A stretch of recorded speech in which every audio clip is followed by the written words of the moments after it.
Assalamualaikum warahmatullahi wabarakatuh.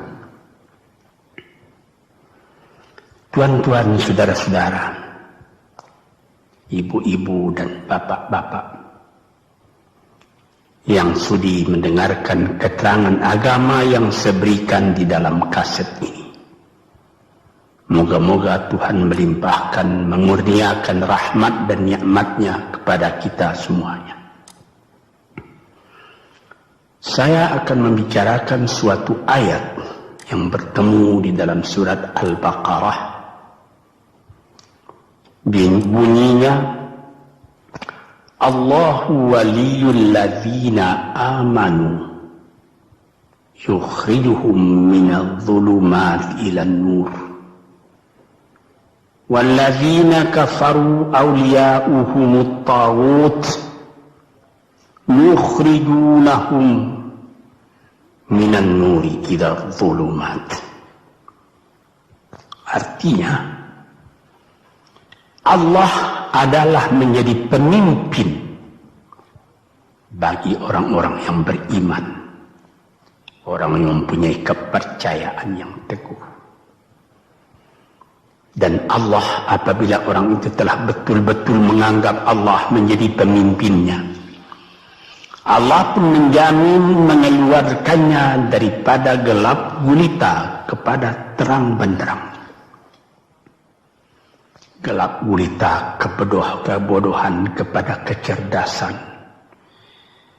Gelap gulita kehidupan tak tentu arah kepada tujuan yang sejati. Sebaliknya, orang yang kafir yang tidak percaya kepada Allah, maka sebaliknya yang terjadi, daripada terang benderang dia akan dipimpin oleh taghut, oleh kekuasaan-kekuasaan yang bukan bersandar kepada Allah. Yang demikianlah yang akan mengeluarkannya daripada terang benderang kembali ke dalam gelap gulita. Oleh sebab itu, rohani manusia itu adalah melalui di antara gelap dan terang kehidupan itu, di antara terang dan gelap kehidupan.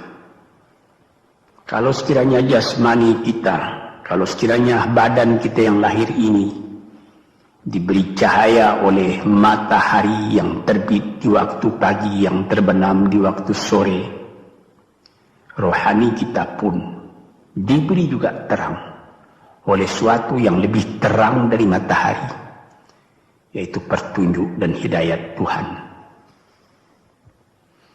Di dalam Al-Quran, Tuhan memberikan bujukan, memberikan jiwa besar kepada orang-orang yang beriman itu. Tuhan bersabda, La tahinu wa la tahzanu wa antumul a'launa in kuntum mu'minin. Engkau ini adalah orang yang tinggi kalau engkau tetap memegang kepercayaan kepada Allah Subhanahu wa ta'ala.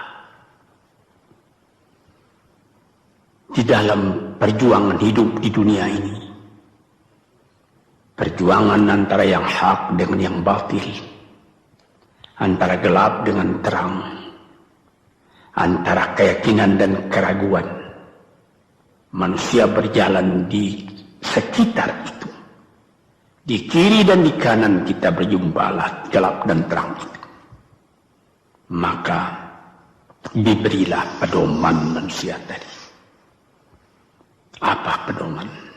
Walaupun bagaimana hebatnya, geloranya, tofannya, halimbubunya, ombaknya dan gelombangnya kehidupan itu, manusia mesti teguh berpegang kepada iman. Sebab kehidupan di dunia itu menurut peraturannya ialah tidak ada yang tetap. Yang tetap itu ialah berubah. Berubah itulah ketetapan yang ada dalam dunia. Panas sangat terik, benar, nanti akan hujan. Hujan sangat lebat, benar, nanti akan panas. Di suatu tempat terjadi hujan yang lebat, berhari-hari timbul banjir. Ya, banjir itu tidak tiap hari, nanti dia kering lagi. Di laut pun demikian pula. Ada pasang naik, tergenang ke atas. Besok pagi air itu sudah kering lagi, surut pasang. Begitulah kehidupan di dunia itu. Itu harus kita yakini supaya kita jangan terombang-ambing dalam kehidupan itu. Kalau kita sudah mulai terombang-ambing, tahu-tahu walaupun bagaimana terangnya hari gelap timbul dalam jiwa kita sendiri. Walaupun panas terik, kita berhujan. Hujan oleh keringat kita sendiri. Jadi yang penting di sini menjaga hati. Sampai Rasulullah Nabi kita Muhammad SAW, inna fil jasadi mudghatan, di dalam tubuh manusia itu ada suatu bekuan darah. Idza salahat salahal jasadu kulluhu wa idza fasadat fasadal jasadu kulluhu. Kalau ini segumpal daging baik, seluruh badan jadi baik. Kalau dia rusak, seluruh badan jadi rusak. Apakah itu? Hati. Hati. Kendali terletak dalam hati kita. Hati artinya penuh. Bukan saja berarti pada daging, tapi pada hati dari hati, isi dari hati, atau juga akal kita. Sebab itu, maka kalau satu waktu saya pernah mengajarkan doa yang mengandung 8 sifat-sifat lemah menghilangkan kemerdekaan manusia, hari ini saya pun akan mengajarkan doa yang diajarkan juga oleh Nabi. Bagaimana menjaga hati tadi. Di situ dalam doa itu ada tersebut 4 perkara. Apa disebut? Allahumma inni a'udzubika min qalbin la yakhsha'u wa min ilmin la yanfa'u wa min nafsin la tashba'u wa min du'a illa yusma'u. Jadi 4 perkara. Yang pertama, Allahumma inni a'udzubika min qalbin la yakhsha. Aku sangat berlindung kepada Engkau ya Allah, janganlah sampai terjadi hati saya itu tidak khusyuk lagi. Ini bahaya ini. Mulai bahaya mengancam kepada manusia. Kalau hatinya tidak khusyuk lagi, hati khusyuk yaitu hati itu tentu jelas tujuannya kepada Allah. Allah menjadi pegangannya. Allah menjadi bentengnya.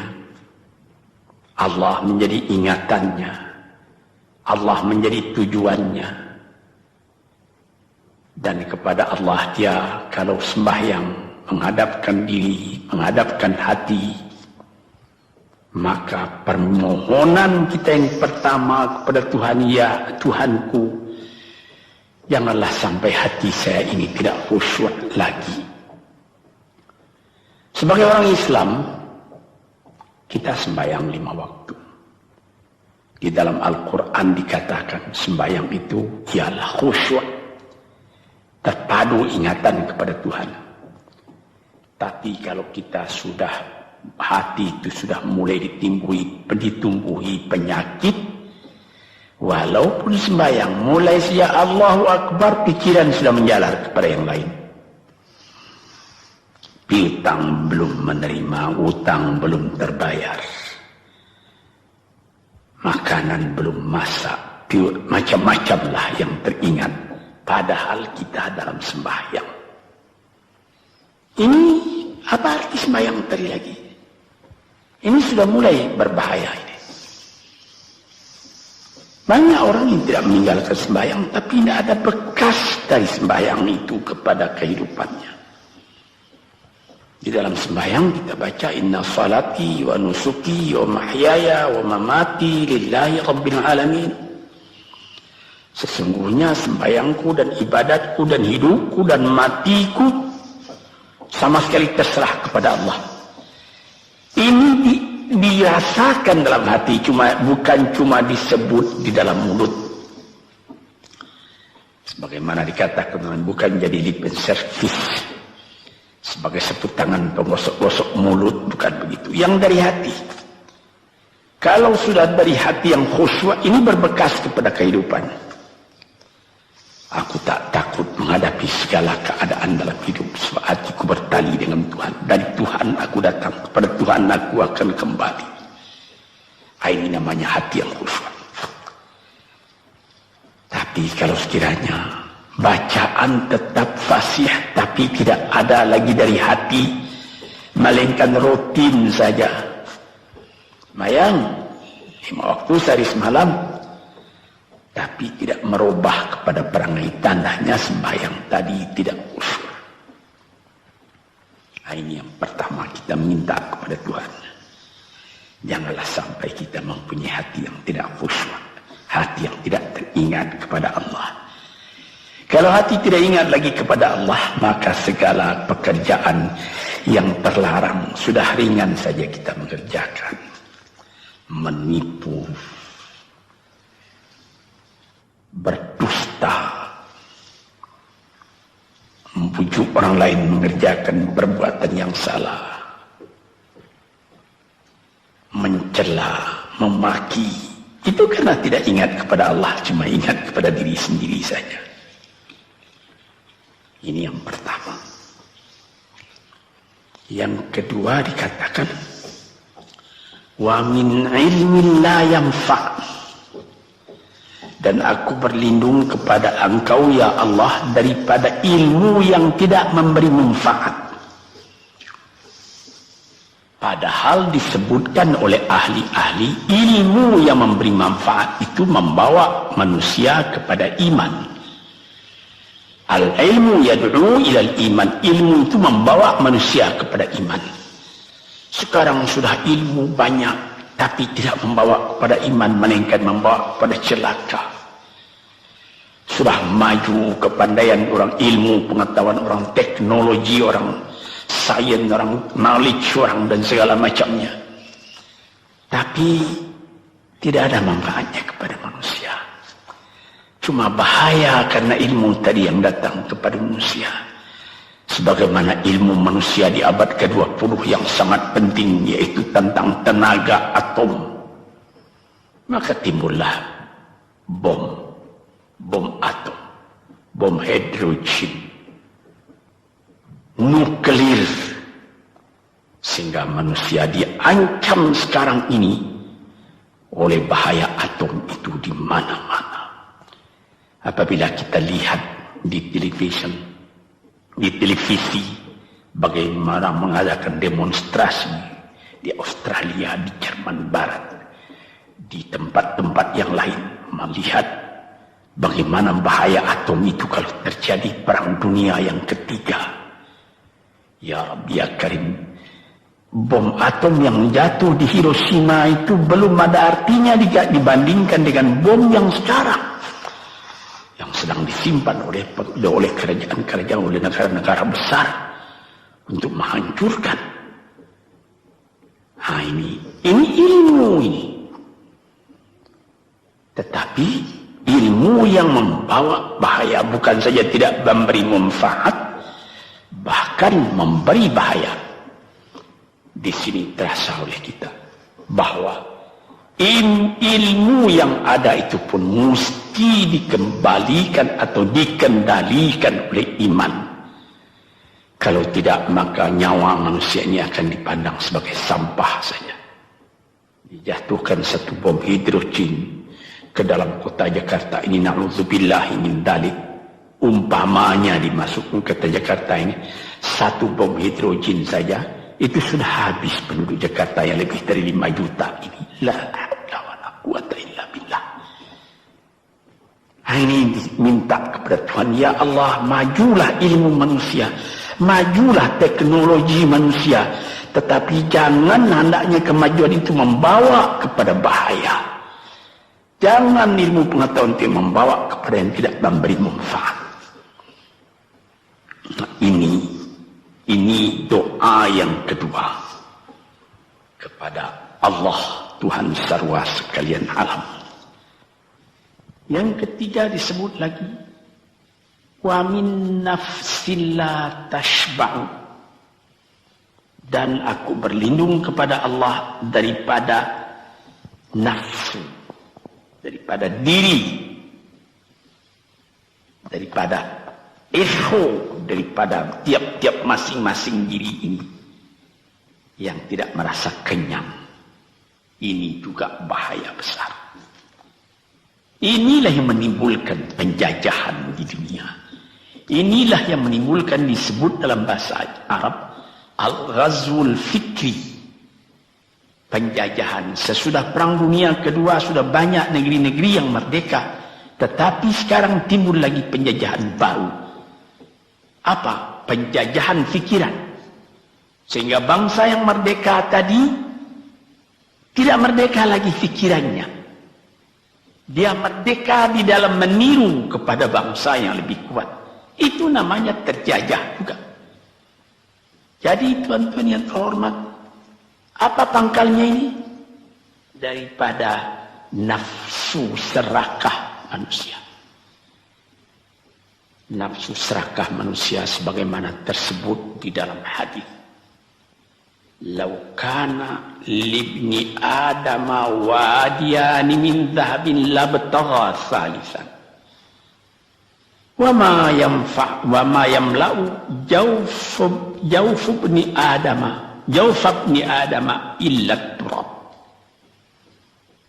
Kalau manusia itu mendapat suatu lembah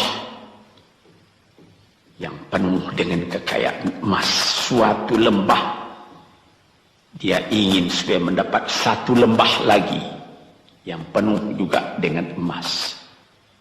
Dapat 2 lembah, dia minta 3 lembah lagi yang penuh dengan iman. Nafsu manusia tidak pernah kenyang.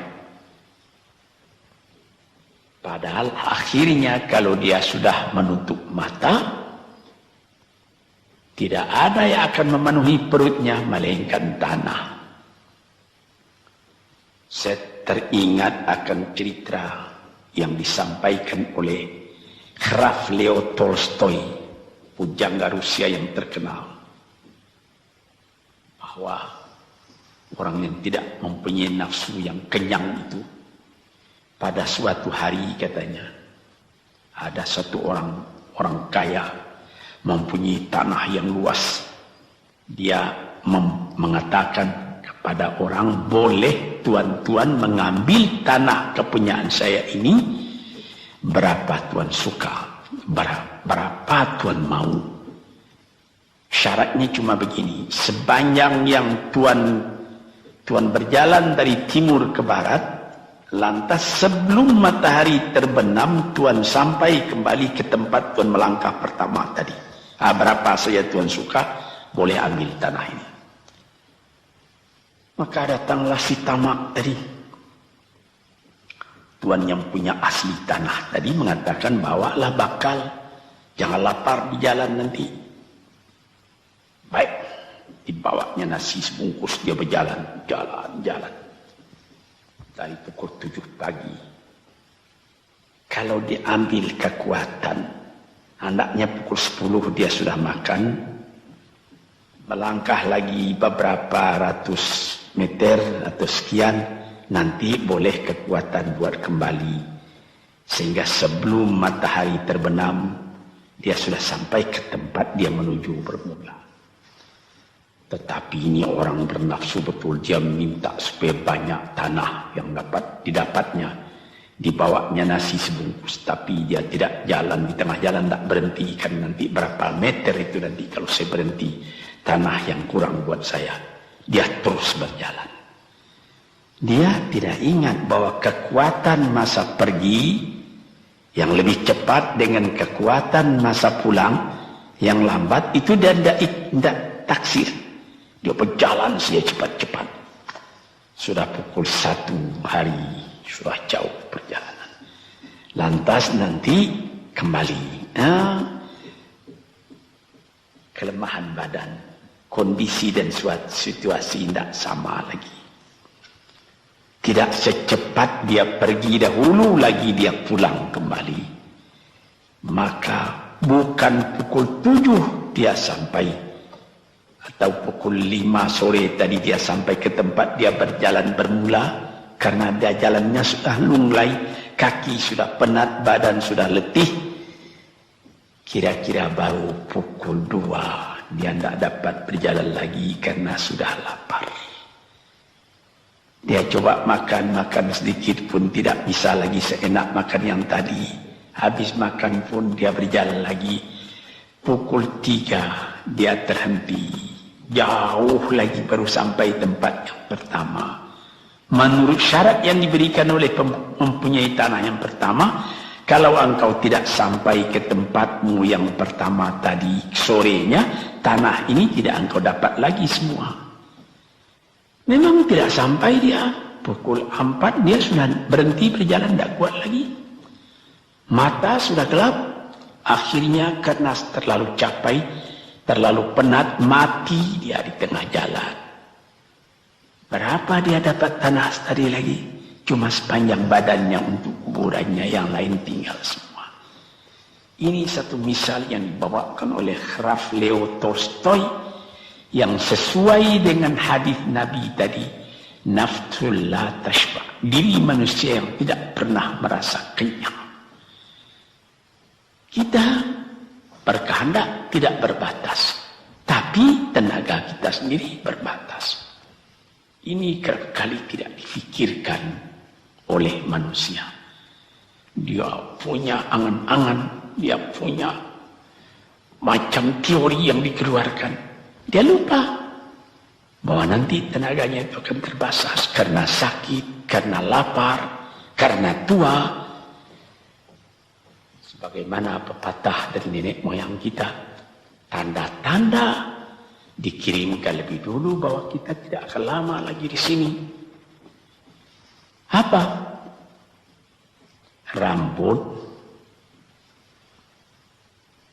gigi, mata sudah mulai kabur.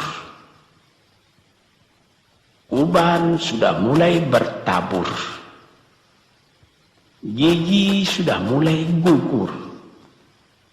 Kulit sudah mulai kendur. Kalau mata sudah kabur, uban sudah bertabur, gigi sudah gugur, kulit sudah kendur, sudah 4 perkara. Yang kelima ialah pintu kubur. Nah, ini kerap kali manusia lupa yang demikian. Sebab itu dikatakan, ya Tuhanku, janganlah sampai aku ditumbuhi oleh penyakit nafsu yang tidak mau kenyang-kenyang itu. Nah ini, kemudian itu timbul lagi doa yang keempat.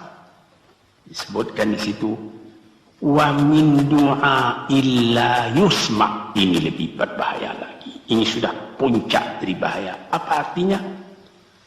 Dan aku berlindung kepada Engkau ya Allah daripada doa yang tidak didengar lagi. La ilaha illallah. Mendoa ya Allah, kasih aku ini, kasih aku kesempatan, tapi tidak didengar lagi. Tuan-tuan, para pendengar kaset yang tercinta, ada tersebut dalam hadis Nabi, wa malbasuhu haram, wa mashrabuhu haram, wa udhiya bil haram. Ya Rab, ya Rab, fa'anna yustajab lah. Ash'asa, aghbara. Badan sudah penuh dengan kekotoran, penuh debu. Yamudu ilaihi ila sama, menadahkan tangan keduanya ke langit. Ya Rabbu, Ya Rabbu, ya Tuhanku, tolong aku, ya Allah, bela aku. Padahal yang dimakan haram, yang diminum haram, dibesarkan dengan yang haram. Fana yustajabulah. Dengan jalan apa Allah Ta'ala akan mengabulkan doa itu? Badan kotor menghadap kepada yang bersih, meminta diberi kebersihan. Bagaimana caranya?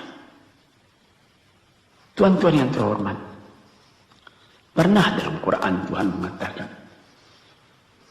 la yanzuru ilaihi wa la yukallimuhum Allah wa la yanzuru ilaihi.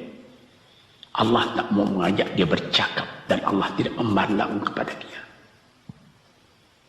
Saya sendiri dengan segala kerendahan hati mengatakan bagaimana beratnya kita bertemu dengan seorang orang besar, lalu dia mengulurkan tangan kepada kita, tapi mata kita tidak dilihatnya. Sengsara rasanya. Bagaimana dengan Tuhan kalau Tuhan tak mau melihat kita? Sebab itu para pembaca, pendengar kaset yang tercinta, berdoalah kepada Tuhan supaya hati kita selalu terbuka. Jangan sampai kita mempunyai hati yang tidak khusyuk, ilmu yang tidak memberi manfaat, jiwa yang tidak pernah kenyang, dan doa yang tidak didengar. Ya Allah, dengarkan doa kami dan tunjukkan kepada kami jalan yang benar dan beri kami terang dalam kehidupan ini.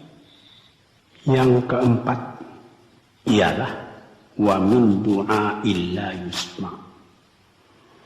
Dan aku berlindung kepada Engkau ya Allah, jangan sampai doaku tidak terdengar, tidak didengar oleh Tuhan. Sebagaimana kita tahu, doa itu adalah mukhul ibadah, tulang sumsum daripada ibadat kita sendiri kepada Tuhan. Segala perbuatan kita patrikan dengan doa, dengan harapan mudah-mudahan diizinkan oleh Allah. Disampaikan maksud kita, macam-macam yang kita minta kepada Tuhan. Tapi kalau doa itu sudah tak diperdulikan lagi oleh Tuhan, apa celaka kita, apa daya kita, apa upaya kita? Di sini kita melihat apa sebab maka doa tidak didengar oleh Tuhan, tidak diperkenankan oleh Tuhan. Tentu saja bukan dari salah Tuhan, melainkan dari salah kita sendiri. Di dalam Al-Quran dikatakan, iyyaka na'budu wa iyyaka nasta'in. Al-Fatihah tersebut, kepada Engkaulah kami menyembah ya Allah, dan kepada Engkau kami minta tolong. Tapi dengan tidak sadar, kerap kali kita berbuat terbalik. Iyyaka nasta'in wa iyyaka na'budu, kepada Engkau kami minta tolong, lalu kepada Engkau kami menyembah. Minta tolong dulu baru menyembah. Minta tolong banyak-banyak tapi terima kasih tidak ada. Tentu saja tidak didengar oleh Tuhan. Di dalam satu hadis tersebut, Asy'atha al-Ghabbara yamuddu yadayhi ila as-sama'i ya Rabbu ya Rabb, wa mat'amuhu haram wa mashrabuhu haram wa malbasuhu haram wa ghudhiya bil haram fa anna yustajabu lah. Badan sudah kotor, sudah berkerumut, kesusahan, kegelisahan kehidupan terbayang kepada tubuh sendiri. Lalu menadahkan tangan ke langit meminta kepada Allah, ya Tuhanku, ya Tuhanku. Bagaimana Tuhan bisa mengabulkan? Dengan pikiran yang kotor engkau menghadap kepada Tuhan. Kalau tidak terkabul, jangan Tuhan yang disalahi. Hatimu sendirilah salahi. Apa yang kau perbuat dalam kehidupan ini? Di mana terdesak engkau ingat kepada Tuhan. Di zaman kesenangan engkau lupakan Tuhan. Di dalam mendapat percobaan engkau merengek mengadu kepada Tuhan. Jiwa yang seperti ini janganlah sampai timbul pada diri kita sendiri.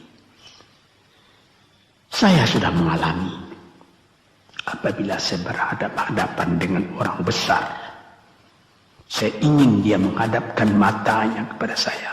Apa kabar saudara? Kabar baik. Dia lihat mata saya lihat mata dia. Tapi kalau ketika dia bersalam dengan saya, dia melihat kepada orang lain, bukan main sakit hati saya. Apa salah saya maka dia begitu? Mengapa tidak saya yang dipandang? Sedangkan dengan sesama manusia lagi begitu perasaan kita. Bagaimana dengan Tuhan? La yanzuru ilaihim wa la yukallimuhum. Allah tidak memandang sebelah mata kepada Allah, kepada kita. Allah tak mau cakap, tidak mau bercakap dengan kita sepatah pun. Langit mana tempat kita bernaung, bumi mana tempat kita berpijak kalau sudah demikian keadaannya. Nah, ini yang dijaga tuan-tuan yang terhormat dalam doa keempatnya itu. Hati janganlah sampai tidak khusyuk. Ilmu janganlah sampai tidak memberi manfaat. Nafsu janganlah sampai tidak kenyang. Dan doa janganlah sampai tidak didengar. Saudara-saudara, moga-moga Allah memberikan kepada kita hati yang terang. Sebagaimana ayat yang mula-mula saya sebut tadi, Allahu waliyul ladzina amanu yukhrijuhum minadh-dhulumati ilan nur. Allah lah jadi pemimpin bagi orang yang beriman, sehingga dari gelap gulita dibawa dia oleh Tuhan kepada terang benderang. Walladzina kafaru, tetapi orang-orang yang sudah tidak ada kepercayaannya kepada Tuhan, awliya'uhumut taghut, yang menjadi pemimpinnya bukan Tuhan tapi setan. Dia akan membawa orang itu daripada terang benderang ke dalam gelap gulita. Kita jadi meraba-raba dalam gelap kehidupan. Dalam meraba-raba itu masih ragu entah kemana akan pergi. Maut pun datang. Gelap selalu. Di dunia gelap, di akhirat pun gelap. Na'udzubillah min dzalik. Hadirin yang terhormat, para peminat kaset ini, moga-moga semuanya ini menjadi kenang-kenangan kepada Tuhan di dalam perjalanan yang jauh, di dalam keistirahatan hidup, sehingga mendapat ketetapan hati dan tumakninah. Assalamualaikum warahmatullahi wabarakatuh.